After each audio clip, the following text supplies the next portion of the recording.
Hello दोस्तों, आज हम लोग बात करने जा रहे हैं कुछ बेहतरीन स्टॉक जो फ्यूचर में मल्टी बैगर बन सकते हैं। तो चलिए देखते हैं कौन कौन से 5 स्टॉक है। पहला स्टॉक है टाटा पावर।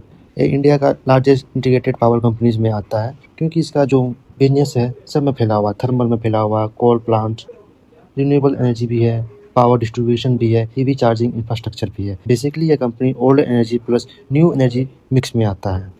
और हाँ दोस्तों, इसका भी प्राइस चल रहा है अराउंड 375 के बीच में अप्रॉक्स। और इसका रिस्क लेवल मॉडरेट है, ज़्यादा रिस्क इस ए स्टॉक में नहीं है। इसका फंडामेंटल चलिए चेक करते हैं। पॉजिटिव क्या किया है, good growth, revenue and profit rising, मतलब कि प्रॉफिट इसका बढ़ता हुआ जा रहा है। फ्यूचर फोकस और strong push into renewable and EV infra, ये कंपनी स्ट्रॉन्ग पुश दे रहा है ईवी इंफ्रा में। थर्ड है इंडस्ट्री टेलविंड, मीन्स इंडिया में पावर डिमांड बढ़ते ही जा रहा है शार्पली। और ये क्योंकि अच्छा होगा कंपनी का, जितना भी पावर डिमांड बढ़ेगा कंपनी को उतना ही रेवेन्यू में ग्रोथ होगा। तो चलिए कुछ देखते हैं इसके नेगेटिव पॉइंट क्या क्या है। वैल्यूएशन थोड़ा सा एक्सपेंसिव है, पी रेशियो अराउंड 32 के आसपास है। लो डिविडेंड, कंपनी लो डिविडेंड देता है। डेप्ट हैवी बिजनेस है, बट पावर कंपनी के लिए ये कॉमन है। फोर्थ है, जो स्टॉक का परफॉर्मेंस है फ्लैट है, लगभग नेगेटिव है। चलिए कंपनी का फाइनेंशियल चेक करते हैं। Revenue growth around 4 to 9% year on year है। Profit growth 9% year on year है। प्रॉफिट मार्जिन 6% है। Not a high margin business but stable, मतलब कि ज्यादा मार्जिन नहीं है पर स्टेबल है। फ्यूचर ग्रोथ ड्राइवर्स, फ्यूचर में क्या क्या इसके लिए बेनिफिट कर सकते हैं, क्योंकि आने वाला दौर रिन्यूएबल का होगा। तो कंपनी लार्जली एक्सपेंड कर रही है रिन्यूएबल पे, विंड पे, सोलर पे। ये अच्छा बात है कंपनी के लिए। EV charging network growth, company ज्यादातर ईवी चार्जिंग को बढ़ा रही है। Rising electricity demand in India, जितना भी इलेक्ट्रिसिटी डिमांड बढ़ेगा तो कंपनी को फायदा होगा, प्रॉफिट होगा, रेवेन्यू में ग्रोथ होगा। तो गवर्नमेंट भी पुश कर रही है एनर्जी के लिए। यह स्टॉक लॉन्ग टर्म के लिए अच्छा मान सकते हैं। कौन कौन लोग इस कंपनी में इन्वेस्ट कर सकते हैं, जैसे कि जो लोग लॉन्ग टर्म के लिए इन्वेस्ट करना चाहते हैं वो इसमें इन्वेस्ट कर सकते हैं। जो बिलीव करते हैं आने वाला टाइम रिन्यूएबल के लिए होगा वो कर सकते हैं। और हाँ कंपनी एक स्टेबल पोर्टफोलियो बना के भी देगी।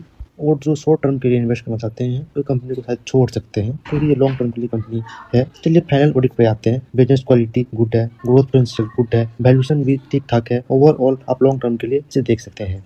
सेकंड कंपनी है एचएएल, हिंदुस्तान एरोनॉटिक्स लिमिटेड। इसका प्राइस अभी चल रहा है अराउंड 3200 के आसपास। इस सेक्टर डिफेंस में आती है, एरोस्पेस में आती है। चलिए कंपनी के बारे में देखते हैं। ये इंडिया की लार्जेस्ट एरोस्पेस कंपनी है। इसका कोर बिजनेस है फाइटर एयरक्राफ्ट बनाना, जैसे कि तेजस, सुखोई असेंबली, मीन्स जो भी सुखोई विमान होते हैं उसको असेंबली करती है। सेकेंड, हेलीकॉप्टर बनाती है, ध्रुव हेलीकॉप्टर, कुदरा हेलीकॉप्टर। और थर्ड है मेंटेनेंस एंड रिपेयर का काम करती है। मेजर क्लाइंट है government of India and defence ministry. Simple, HAL India defence backbone for aircraft. Fundamentals देखते हैं पॉजिटिव में, और strong order book around 80,000 crore के ऊपर कंपनी का बुक है। High margins better than PSU, means company का मार्जिन बहुत ही अच्छा है अदर पीएसयू स्टॉक के मुकाबले। गवर्नमेंट सपोर्ट, कंपनी के पास फुल गवर्नमेंट सपोर्ट है। Defence boost equal to guaranteed demand, क्योंकि विवार के टाइम पे डिफेंस सेक्टर बहुत ही आगे जा रहा है, तो फ्यूचर में इंडिया भी एक्सपोर्ट करने वाला अपना HAL. Fourth point, market in India plus defence export growth. Consistent profit growth, क्योंकि कंपनी कंसिस्टेंट प्रॉफिट ग्रोथ दिखा रही है अराउंड 25% का। चलिए कुछ इसके नेगेटिव पॉइंट देखते हैं। डिपेंडेंट ऑन गवर्नमेंट ऑर्डर्स, क्योंकि ये कंपनी इशू है ज़्यादातर एक गवर्नमेंट के ऑर्डर पर डिपेंड करती है। कंपनी का डिमांड होने के बाद कभी कभी ऐसा होता है कि दिन में थोड़ी लेट करती है। और स्टॉक ऑलरेडी रन अलॉट, मतलब कि वैल्यूएशन थोड़ा हाई में है।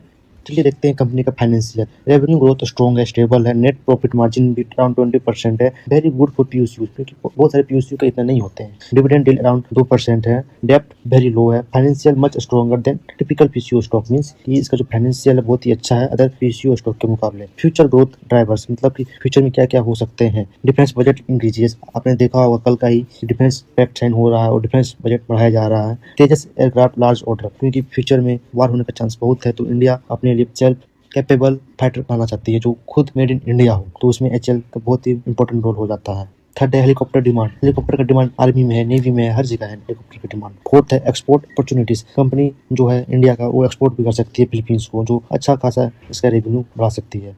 लॉन्ग टर्म के लिए अच्छा है कंपनी। डिफेंस सेक्टर भी अच्छा ही होगा फ्यूचर के लिए। स्ट्रॉन्ग स्टेबल ग्रोथ देगा पोर्टफोलियो को। चलिए कंपनी का फाइनल ऑडिट के बारे में देखते हैं। बिजनेस क्वालिटी अच्छा है, ग्रोथ भी अच्छा है, रिस्क भी मीडियम है, वैल्यूएशन भी थोड़ा सा हाई है, पर ओवरऑल देखें तो अच्छा है। आने वाले के टाइम पे एक मल्टीबैगर साबित हो सकती है। और हाँ दोस्तों, एक डिस्क्लेमर देना चाहूँगा, आप इन्वेस्टमेंट करने से पहले अपना रिसर्च खुद करें, या फिर कोई सेबी रजिस्टर से जुड़े तभी आप इन्वेस्ट करें, क्योंकि स्टॉक मार्केट में रिस्क इन्वॉल्व होता है। फोर्थ स्टॉक है अनुपम रसायन, इसका प्राइस 1231 चल रहा है अप्रोक्स। हाँ दोस्तों, इसका रिसर्च आप खुद करें। और भी स्टॉक के बारे में जानना है तो आप हमसे जुड़ सकते हैं प्राइम मेंबर में। तो चलिए मिलते हैं बाद में।